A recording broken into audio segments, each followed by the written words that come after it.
tema kita dipilih oleh Bapak Pendeta Barnabas dari Nganjuk. Ya, temanya tadi disebut jangan jadi murid Yesus yang hangat-hangat tai ayam. Ngerti toh istilah itu? Maaf ya. Terus diganti, jangan jadi murid Yesus yang suam-suam kuku. Saudara, istilah hangat-hangat tai ayam, maaf bagi sekali, itu memang tepat untuk kehidupan murid Yesus yang tidak konsisten, yang tidak setekun atau setia. Maaf, kalau ayam lagi buang kotoran, maaf ya, begitu keluar itu panas karena ada asapnya, tapi nggak lama langsung dingin. Nah, atau istilah lain, jangan, ini istilah zaman dulu ya, jangan seperti uap limun. Tahu kata limun? Minuman bersoda. Dulu kan disebut limun ya. Itu dari istilah bahasa Belanda dulu.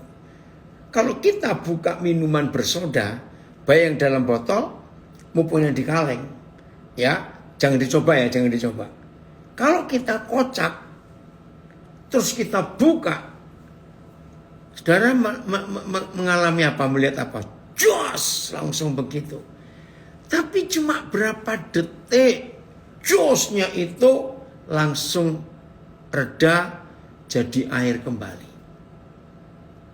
Tahun 2022 hampir kita lewati. Ya, kurang, kalau untuk Indonesia kurang 5 hari lagi. Untuk kami yang ada di Amerika ini masih ada 7 hari lagi. Ayo kita hitung perjalanan iman kita, perjalanan pengiringan kita kepada dengan Tuhan Yesus, bukan kepada, dengan Tuhan Yesus. Januari, ayo semangat gak? Februari, kita cek berapa besar dorongan kita untuk mengasihi Tuhan. Maret, April, Mei, wah semangat. Juni, maaf istilah saya, kendor lagi. Juli mungkin sempat hilang sebentar. Puji Tuhan, Agustus balik, semangat lagi. Ya, menjelang akhir Agustus, tiba-tiba sesuatu terjadi. Mungkin buat kita kecewa, buat kita putus asa, lemes lagi. Puji Tuhan, pertengahan September, semangat lagi. Saudara, lalu sampai akhir Desember ini, ada enggak istilah konsisten? Ya, stabil terus. Dari Januari ya segini, Februari segini, Juni, Juli, Agustus, September ya segini, Oktober, November, Desember ya stabil terus. Dengarkan, untuk tetap stabil saja itu enggak cukup. Sebab grafik, tahu ya, garis itu untuk menilai ya naik turunnya kehidupan iman kita, semangat kita, kasih kita itu berapa jauh. Apa istilah Pak Jo?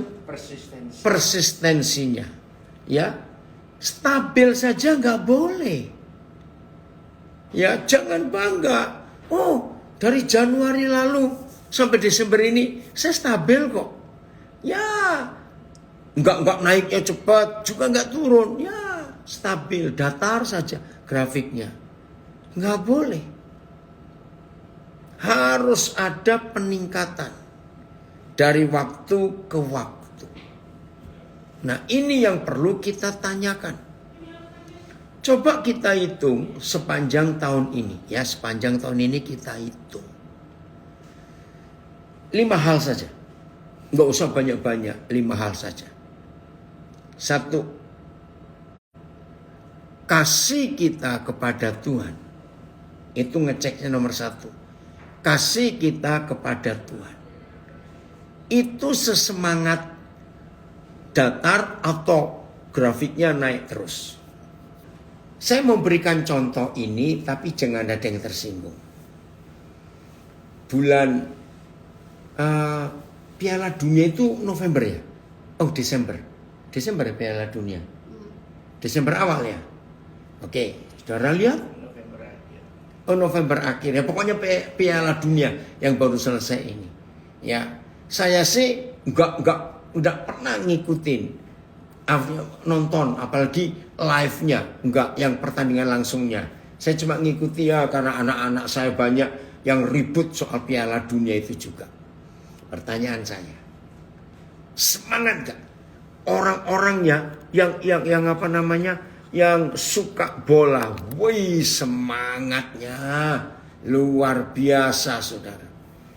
Mau jam berapa saja melek harus bangun untuk nonton pertandingan. Ya maaf lagi sekali. Yang suka bola pertandingan itu, coba jawab jujur.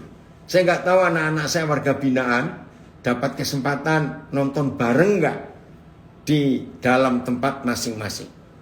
Yang saya mau katakan gini, semangatnya orang yang suka bola itu, apa saja bisa dikalahkan untuk tidak diikuti demi nonton pertandingan.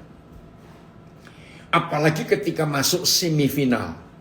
Ya, ketika 4 grup terakhir yang akan bertanding untuk menentukan juara 3, juara 2, dan juara 1. Itu semua kesibukan bisa dikalahkan hanya karena bola itu. Ngerti maksud saya, saudara ya? Itu bisa dikalahkan. Bayangkan. Hanya karena bola. Nah, itu contoh. Jadi, semangatnya, wow. Dari pertandingan grup yang pertama, grup atau apa saya lupa istilahnya. Terus naik grup yang berikut. Maka yang nonton tambah semangat, tambah semangat. Puncaknya ketika semifinal lalu masuk final, ramenya luar biasa. Masih ingat finalnya Prancis lawan Argentina? Itu seru sekali. Nah, ini cara kita ngecek, ya. Saya ulangi, ini cara kita ngecek hangatnya kasih kita kepada Bapa di surga, kepada Tuhan Yesus. Masih semangat gak? Maka itu dalam kitab Wahyu pasal 2 ada perintah, jangan tinggalkan kasihmu yang mula-mula. The first love. Ada apa dikasih atau cinta yang mula-mula? Ya seperti orang muda yang baru jatuh cinta. Wih, semangatnya luar biasa. Nah, apakah jatuh cinta yang pertama itu akan berlanjut sampai masuk pernikahan? Jawabannya belum tentu. Lalu, kalau toh 2 orang ini yang jatuh cinta pertama kali, dalam perjalanan mereka sampai masuk pernikahan, pertanyaan sama. Apakah cinta 2 orang ini dari awal menikah sampai usia sekian tahun pernikahan itu tetap semangat? Lihat ini Wahyu 2 ayat 4. Terima kasih. Oh, dari Martapura ada komen bagus. Coba saya baca ini yang dari Martapura. Rasakan selalu setiap hari cinta mula-mula bersama Tuhan Yesus Tuhan kita. Terima kasih. Wahyu 2 ayat 4. Namun demikian aku mencela engkau. Wahyu 2 ayat 4. Lagi sekali, Gembala Agung Gereja mengatakan, namun demikian aku mencela engkau, karena engkau telah meninggalkan kasihmu yang semula. AYT. Akan tetapi aku menegurmu, karena kamu telah meninggalkan kasihmu yang semula. Ya, BS. Tetapi ini keberatanku terhadap kamu, gereja, murid-murid Yesus. Kalian tidak lagi mengasihi aku seperti semula. TSI. Tapi satu hal yang membuat aku kecewa terhadap kalian, terhadap kita ya. Tuhan Yesus berkata, dia kecewa terhadap kita.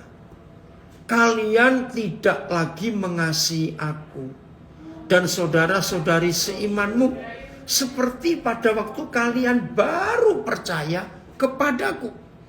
Nah, dari berapa terjemahan ini terbagi dua. Yang bagian pertama, yang Tuhan tegur kasih kita terhadap dia. Kenapa nggak sesemangat dulu waktu awal-awal kamu percaya kepadaku? Tapi terjemahan sederhana Indonesia, ternyata yang ditegur bukan cuma kasih kita kepada Tuhan yang nggak sesemangat seperti pertama, tetapi kasih kita kepada saudara-saudari seiman kita. Wah, ini luar biasa. Saya ulangi. TSI ya, ini bagus. Tetapi satu hal yang membuat aku kecewa terhadap kalian. Kalian tidak lagi mengasihi aku dan mengasihi saudara-saudari seimanmu seperti pada waktu kalian baru percaya kepadaku. Jadi dibagi dua kasih yang mula-mula itu. Yang pertama kasih kita kepada Tuhan. Dan yang kedua kasih kita terhadap saudara-saudari kita. Ada perubahan nggak? Jadi kendor nggak? Saudara, izinkan saya menceritakan ini. Saya bersyukur kalau ada yang saya maksud ikut mendengar kita belajar. Tapi saya berkata jujur kepada Tuhan. Tuhan tahu isi hati saya. Kalau saya menyebutkan fakta ini, saya tidak pernah berkurang kasih saya kepada yang saya maksud. Seperti pertama kali saudara dan saya kenal saya. Saudara, sejak akhir Agustus yang lalu, saya nggak tahu lagi, saya tidak tahu. Dan itu saya nggak pernah ngurus. Ada beberapa di antara kami, saya berkata kami yang nggak kita lagi, karena saudara warga binaan itu nggak termasuk, juga saudara yang nggak terlibat langsung dengan pelayanan ini. Maaf, saya cuma cerita. Akhir Agustus terjadi sesuatu di antara kami, saya juga nggak ngerti. Beberapa saudara yang begitu tadinya kami itu akrab, saling cerita, saling semuanya. Bahkan kami masing-masing saling mengagumi ya tentang hidup, panggilan, pelayanan semua. Tiba-tiba di akhir Agustus ada beberapa saudara yang kasihnya terhadap yang lain itu berubah. Bahkan perubahannya nggak cuma sekedar perubahan biasa. Ada yang sampai nggak suka. Ada yang sampai saling ngata-ngatai. Ada yang sampai saling membenci. Saya sedih waktu tahu peristiwa itu. Padahal sebelumnya manis sekali, baik sekali. Tadinya kalau kumpul, wah, saling memuji, saling menguatkan, saling menghibur.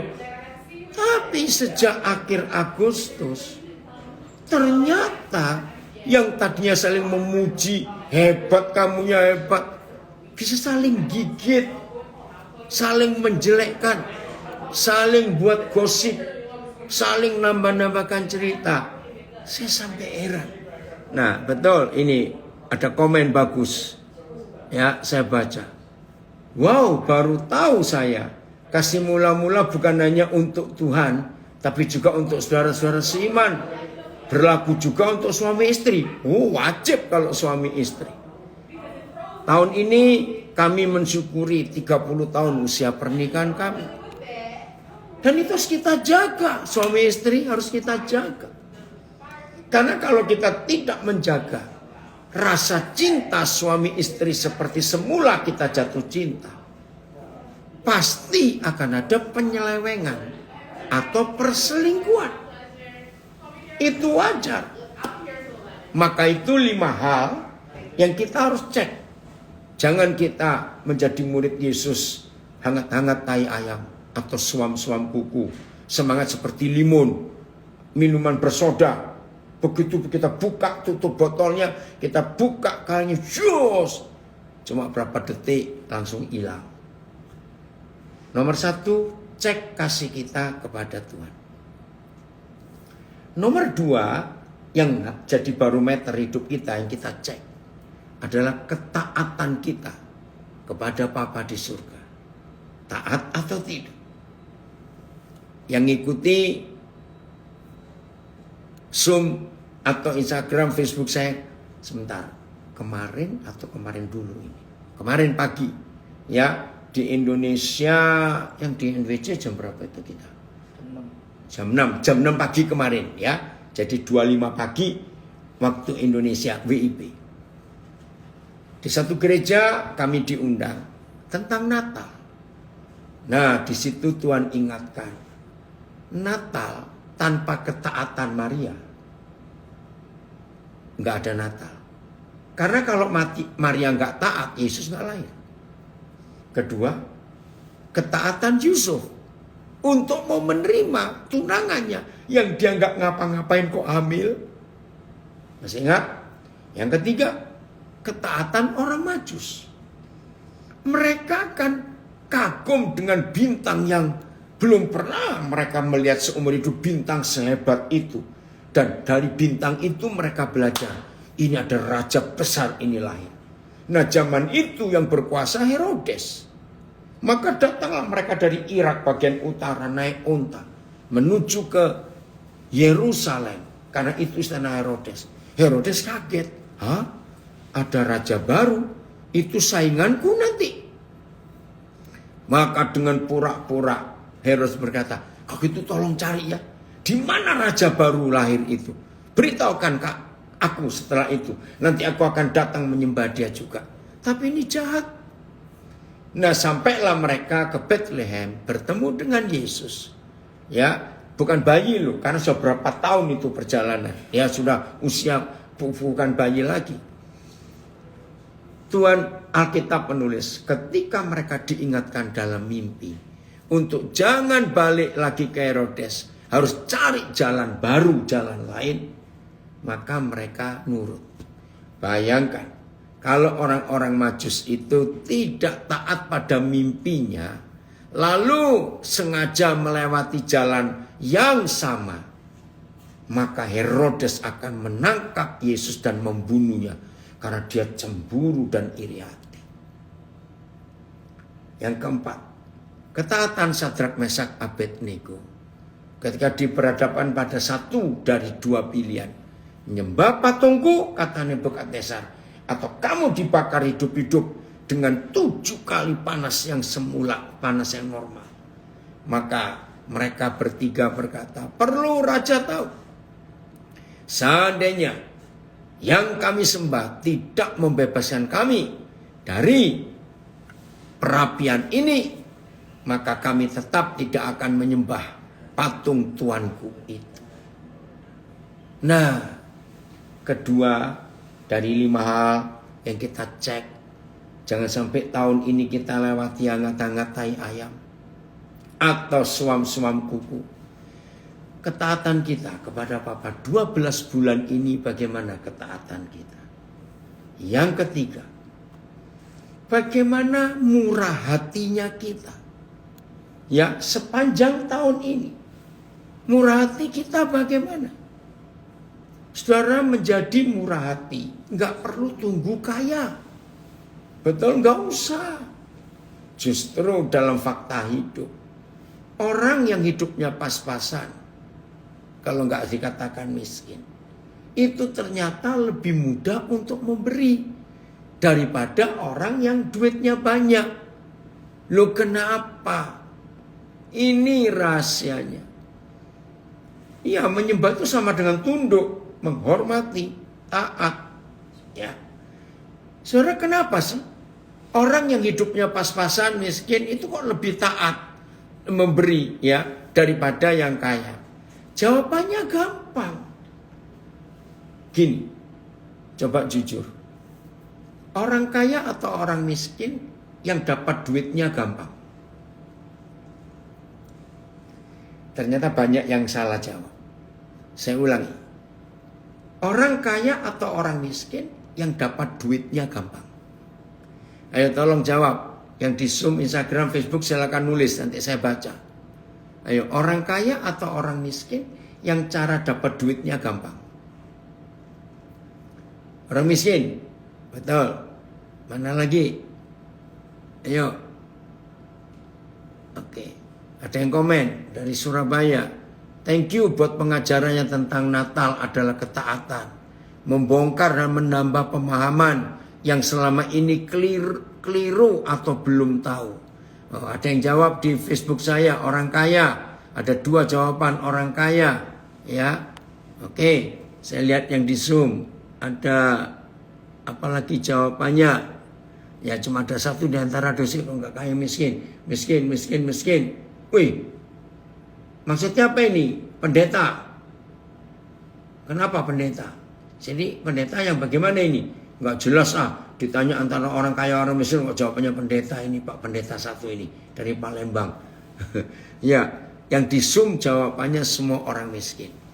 Yang di Instagram saya ada yang jawab miskin. Tapi yang di Facebook ada yang jawab orang kaya. Oke, saya jawab. Yang betul. Yang dapat duitnya gampang, mencari uangnya itu mudah. Itu orang miskin. Oh, puji Tuhan. Lipo Cikarang, Diki. Lama nih Papa nggak ketemu kamu. Ini anak saya dari Biak dulu. Saudara, ternyata yang paling cepat dan gampang dapat duit dalam bekerja itu orang miskin, bukan orang kaya. Loh, kok bisa begitu? Saya pertama kali juga bingung kok melihat itu. Ternyata, kenapa orang miskin lebih mudah memberi daripada orang kaya? Karena orang miskin dapat duitnya gampang. Loh, kok bisa? Ya karena orang miskin itu kalau dapat duit gak perlu banyak-banyak. Pokoknya cukup. Maka itu orang miskin dapat hari ini segini, ya diterima. Kenapa? Ya karena cuma butuhnya dikit. Bukan orang kaya, Eka. Orang miskin yang dapat duitnya cepat. Karena yang dibutuhkan gak banyak. Orang kaya dapat duitnya susah. Karena yang ingin didapat harus banyak. Masih ingat kitab Pengkhotbah pasal 7? Bahwa orang kaya, makin kaya, maka orang itu makin banyak yang menghabiskan duitnya. Betul. Itu Pengkhotbah pasal 7. Coba saudara dengar. Ya, nanti cari ayatnya di mana. Ini faktanya. Satu keluarga yang pas-pasan, nggak perlu punya AC, ya air condition, cukup kipas angin, cukup. Dan keluarga ini nggak perlu punya lemari es atau kulkas, nggak perlu. Ya cukup sebabnya. Nah, suatu hari mereka bertambah kaya. Karena bertambah kaya, uangnya banyak. Pasti toh pengen punya AC. Betul enggak? Pengen punya lemari es. Nah, untuk nambahi alat-alat listrik itu, untuk menambahkan alat-alat itu, mereka perlu tambah kekuatan listriknya enggak? Ya pasti dong. Dari cuma sekian ratus watt sudah cukup, jadi sekian ribu. Tadinya cukup punya motor saja, sekarang karena ada duit jadi punya mobil. Bayangkan, pengeluarannya tambah banyak enggak? Ya pasti tambah banyak pengeluarannya. Terus anak-anaknya bisa beli alat-alat ini. Nah, untuk beli alat ini, beli alat itu kan tambah lagi pengeluaran. Terus, maka itu betul kata pengkhotbah. Orang kaya itu pengeluarannya harus lebih banyak. Ditulis lebih banyak menghabiskannya daripada orang yang pas-pasan. Maka itu orang kaya lebih susah dapat duitnya karena jumlahnya harus besar. Tapi orang miskin nggak perlu jumlah besar, pokoknya cukup. Oh, Pengkhotbah 4, terima kasih. Ya, coba cari ayat yang lain bahwa makin kaya orang itu banyak yang menghabiskannya. Bukan ayat ini, bukan ayat 8. Ya. Kenapa ini? Dari Timor Leste ada komen, saya bacakan dulu apa komennya ini. Cuma orang miskin yang tidak tahu berterima kasih itu yang susah mencari uang. Ya, tapi rata-rata orang miskin itu bisa berkata cukup. Pokoknya pas untuk hari ini. Pengkhotbah 5 nggak salah, Filipus. Coba carikan itu. Nah, sekarang kita terbukti. Karena orang miskin cari duitnya gampang, maka itu untuk bermurah hati itu juga gampang. Suka memberi. Orang miskin itu nggak perlu punya tabungan atau punya saldo banyak-banyak. Karena tiap hari sudah terbiasa kurang. Maka itu nggak perlu takut.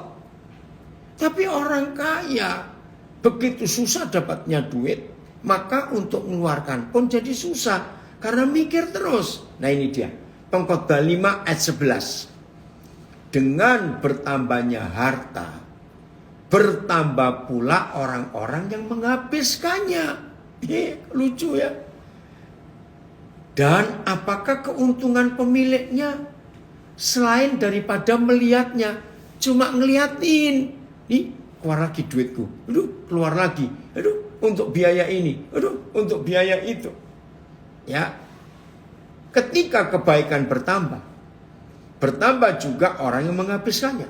Apa keuntungan pemiliknya selain melihatnya dengan mata mereka? PS, makin banyak kekayaan seseorang, makin banyak orang lain yang harus diberinya makan. Tak ada keuntungan bagi pemiliknya. Ia hanya tahu bahwa ia kaya. Terjemahan ini keren. TSI, semakin kamu bertambah kaya, semakin banyak orang akan bergabung bersamamu untuk menghabiskan kekayaanmu itu. Akhirnya tidak ada manfaat menjadi kaya selain menyaksikan kekayaanmu semakin berkurang setiap hari. Satu kali saudara, ada seorang istri tiba-tiba nangis cerita, tolong Pak doakan suami saya. Ada apa? Aduh saya sudah gak tahan sekarang. Memang ini suaminya kaya sekali. Rumahnya itu lebih 30 miliar. Bayangkan segede apa itu di Jakarta. Terus kenapa sekarang? Ini Pak. Ini sekarang di rumah kami yang baru kami tempati. Dia ngundang teman-temannya. Ada 20-an orang. Terus saya tanya, lu salahnya apa ngundang orang? Kok dia itu nangis? Pak, suami saya itu baru order minuman. Botol-botol itu. Saya kaget jumlahnya. 60 juta. Hah? Loh, Pak nggak tahu. Satu botol itu yang paling murah. Itu 4 juta. Bu, saya pikir bagaimana itu? Saudara, itulah ayat tadi. Coba TSI-nya lagi. Bagus itu. Ya, TSI-nya terjemahnya bagus.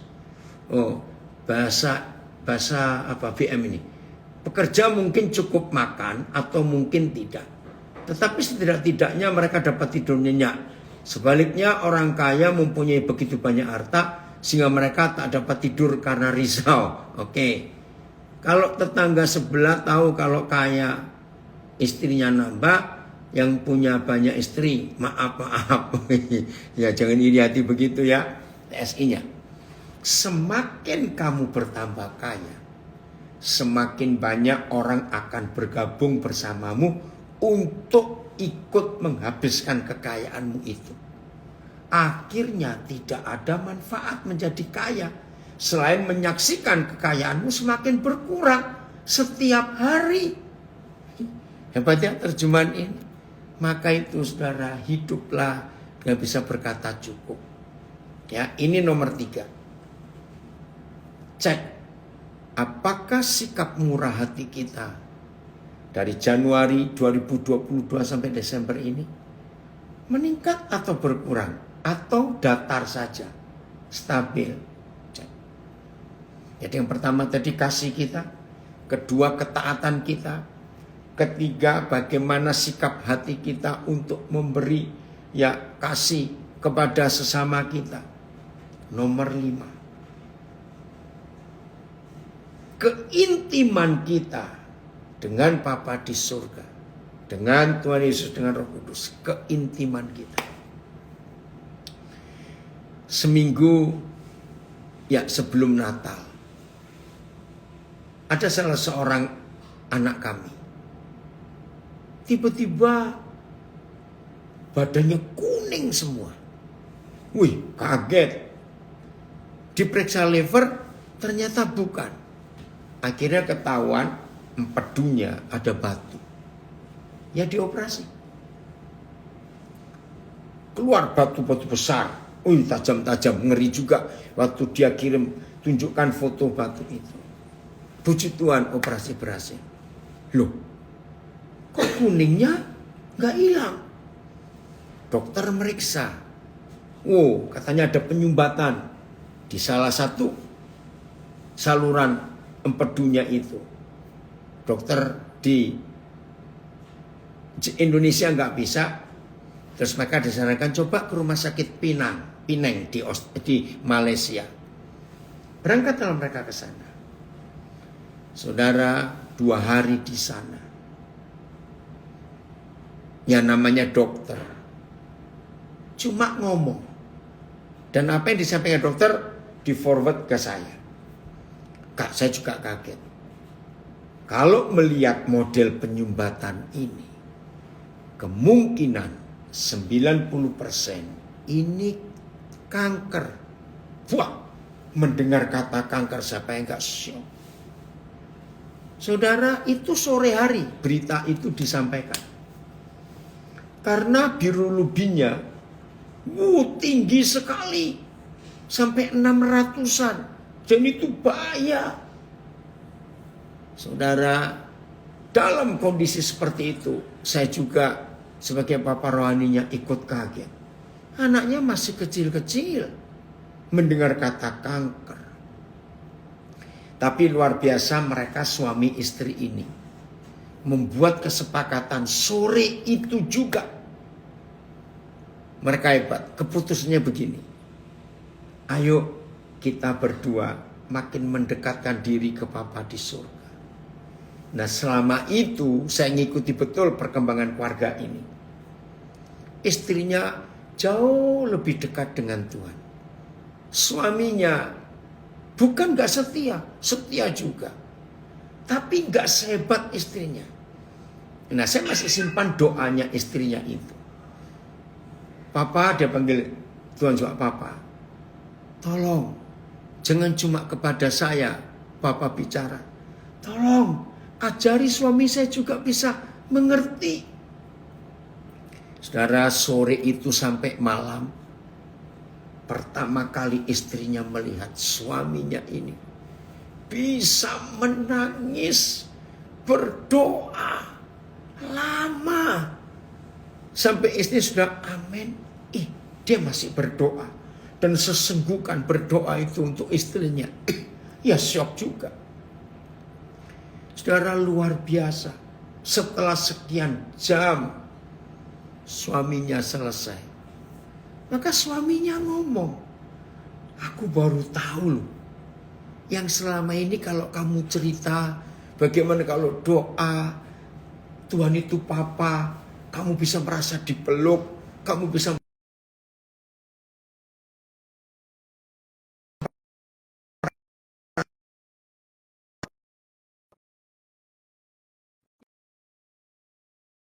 Instagram saya kalau ada telepon masuk agak terganggu. Saudara, setelah itu suaminya ngomong, ternyata selama ini kalau aku dengar kamu tuh cerita doa itu bisa dipeluk Tuhan, merasa dekat, merasa apa, maaf ya. Terus terang aku tuh merasa aneh, masa sih Tuhan bisa seperti itu? Tapi tadi apa yang kamu ceritakan itu aku baru alami, ternyata betul. Tuhan itu Papa bisa sedekat itu. Saudara, waktu saya dengar suaminya cerita seperti itu, sampai saya tuh merinding. Tuhan, terima kasih. Saya bilang, sudah tinggal tidur, gak usah panik, gak usah apa-apa. Memang kalau mendengar kata kanker itu kan rasanya, aduh. Saudara dengar. Jam 11 siang besok, dokter datang. Waduh, namanya manusia, dokternya datang ya pasti was-was. Tapi yang buat mereka dua itu heran, dokternya ini masuk ke kamar mereka dengan wajah yang senyum. Begitu dengan wajah senyum dokter ini, dia bilang luar biasa. Tadi barusan kami cek lagi. Bilirubin yang kemarin sampai 600. Ini hasil tes barusan ini. Kurang lebih masih di angka 100. Wah, cepat sekali perubahan itu. Dan lebih hebatnya lagi, maka ini menandakan bahwa itu bukan kanker. Karena kalau kanker nggak akan secepat itu turunnya. Saudara, dokter ini melihat anak saya itu menangis tapi gembira. Terus dia peluk anak saya itu. Suaminya juga melihat, Tuhan kau itu luar biasa. Ini yang keempat. Untuk kita periksa jangan sampai hangat-hangat tai ayam tadi. Bagaimana hubungan kita dengan Bapa di surga? Makin dekat enggak? Makin dekat enggak? Makin intim enggak? Makin akrab tidak? Ayo kita cek. Menjelang tahun ini berakhir. Saya ulangi, kasih kita, ketaatan kita, kemurahan hati kita kepada orang lain. Keempat, keintiman kita dengan Bapa di surga. Sudah intim belum? Makin akrab atau belum? Makin dekat, makin nempel atau belum? Luar biasa. Kemarin tanggal 25 Desember mereka kirim ucapan kartu Natal pakai TikTok. Wah, seru sekali. Mereka berempat dengan dua anaknya. Aduh, lihat wajahnya sudah berubah. Keintiman dengan Tuhan. Kita harus cek. Yang kelima, sukacita kita. Apakah dari waktu ke waktu sukacita kita dengan Bapa di surga itu makin meningkat atau tidak? Sukacita kita. Itu wajib dicek. Kenapa? Karena ada perintah. Bersukacitalah senantiasa. Dan sekali lagi kukatakan bersukacitalah. Jadi itu tolok ukur atau itu tanda-tanda kita ini betul-betul dekat dengan Tuhan. Nah, yang keenam, ketujuh, kedelapan, saudara milih sendiri apa yang saudara mau cek. Untuk menunjukkan kita nggak boleh suam-suam kuku, hangat-hangat kayak ayam. Tidak boleh. Harus semangat. Selalu semangat. Selalu bersukacita. Selalu mengasihi Tuhan. Dekat dengan Tuhan. Terus begitu. Maaf, saya cuma beri kesaksian saja. Seperti banyak saudara tahu, 26 Agustus tahun ini kan ada acara 50 tahun pelayanan saya. Ya, banyak anak-anak saya, anak rohani, saudara-saudara, teman-teman membuat acara itu. Nah, hal ini yang menjadi pertanyaan dari banyak orang, apalagi yang kenal saya sejak tahun 70-an yang lalu. Salah satunya di sini Pak Barnabas Waras dari Nganjuk ini tahu betul, karena kami sama-sama mulai tahun 70-an yang lalu. Nah, pertanyaan mereka sama. Apa yang menyebabkan Koden, orang bahasa Koden, bisa konsisten sampai hari ini? Dan terus, bahkan kalau dilihat bukan cuma konsisten, bertambah. Maka itu banyak orang heran. Seharusnya dengan usia saya yang seperti ini, harusnya kegiatan ini makin berkurang. Ternyata tidak. Makin ditambahi lagi apa yang Tuhan percayakan. Nah, sekarang saya bisa jawab. Terima kasih Pak Barnabas memberi tema yang hebat sekali. Jangan jadi murid Yesus yang hangat-hangat tai ayam. Ayo tetap semangat, jangan suam-suam kuku. Oke, bagian terakhir. Nanti Pak Jo Wahyudi melanjutkan. Wahyu pasal 2. Mulai ayat yang ke berapa? 17 coba. Wahyu 2 mulai ayat 17. Ayo tetap semangat di dalam Tuhan. Oke ya. Wahyu 2 ayat yang ke-17. Coba kita lihat ini. Oh, ada komen di Selamat Natal. Oke. Oh, Banjarbaru harus keluar ya. Ya, Tuhan memberkati. Oh, Wahyu pasal 2 ayat 17. Oh, pasal 3, maaf saya salah. Aduh, pasal 3, maaf. Wahyu pasal 3 ayat 17. Wahyu 3, maaf Filipus. Apa salah? Hei Roland, kamu ikutnya. Karena, sebentar. Mulai 14 ya. Maaf, mulai 14 Wahyu 3. Dan tuliskanlah kepada malaikat jemaat di Laodikia. Seharusnya itu gembala. Tuliskanlah kepada gembala gereja di Laodikia. Inilah firman dari Amin, saksi yang setia dan benar. Permulaan dari ciptaan Tuhan. Apa tegurannya? Ya, apa tegurannya? Aku tahu segala pekerjaanmu. Ya Tuhan tahu dong apa aktivitas kita. Engkau tidak dingin dan tidak panas. Alangkah baiknya jika engkau dingin atau panas. Dalam istilah Melayu, nggak dingin, nggak panas, namanya suam-suam kuku. Jadi karena engkau suam-suam kuku dan tidak dingin atau panas, maka aku akan memuntahkan engkau dari mulutku. Weh, nggak enak sekali. Saudara, untuk mengerti istilah suam-suam kuku, dingin enggak, panas enggak, itu begini loh. Kalau saudara mau menyeduh teh atau nyeduh kopi, buat kopi, bayangkan jadi apa kopinya dan tehnya kalau air yang kita pakai itu cuma suam-suam kuku, enggak dingin, enggak panas. Ayo coba renungkan. Walaupun saudara punya teh yang paling mahal, berapa bulan yang lalu ada seorang memberi kami teh dan mereka beli dari Tiongkok, temannya ya, bukan kami. Bentuknya itu segi 4 besar begitu. Saya pikir kok berat bener ini teh ini, ya. Nah memang istri saya suka teh. Terus dia bilang ini beli di Tiongkok, harganya 7 juta.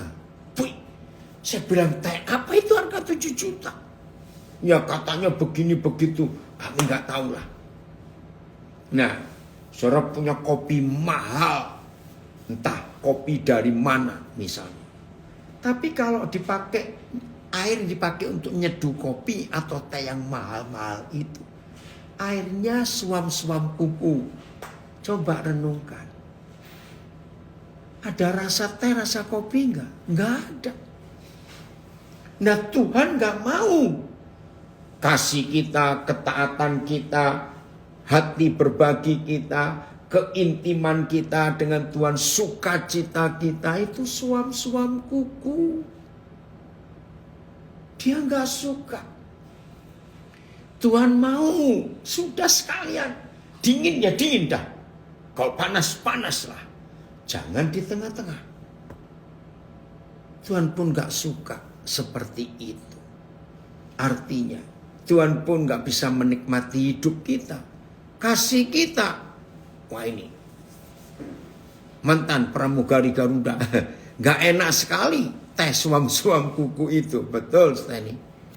Jadi kita harus berubah. Gak ada gunanya bikin teh atau kopi. Makasih Martapura. Dengan air yang gak dingin, yang gak panas itu. Saudara, hari ini ada yang komen juga di Surabaya. Rasa yang keluar dari teh dan kopi bukan aslinya, tapi abal-abal. Ya gak enak. Maka itu ayo kita ambil putusan. Memasuki tahun 2023 ini. Jangan angkat-angkat tai ayam. Tetap semangat. Ya, tetap luar biasa. Ada yang komen lagi, Tulungagung. Kalau nyeduh kopi pakai air suam-suam kuku, malah bikin perut kembung katanya. Iya. Ini yang luar biasa. Ya, ini ada kesaksian ya dari Roland Tabu Bolon, itu hebat sekali kesaksiannya. Sebentar ya saya bacakan. Itulah Pak, mau bertemu orang kita kagumi tapi tidak mau mengorbankan dirinya. Betul, nggak bisa seperti itu. Saudara, ayo kita hidup dalam kebenaran. Anak saya dari Biak, teh panas nikmat punya, katanya. Puji Tuhan.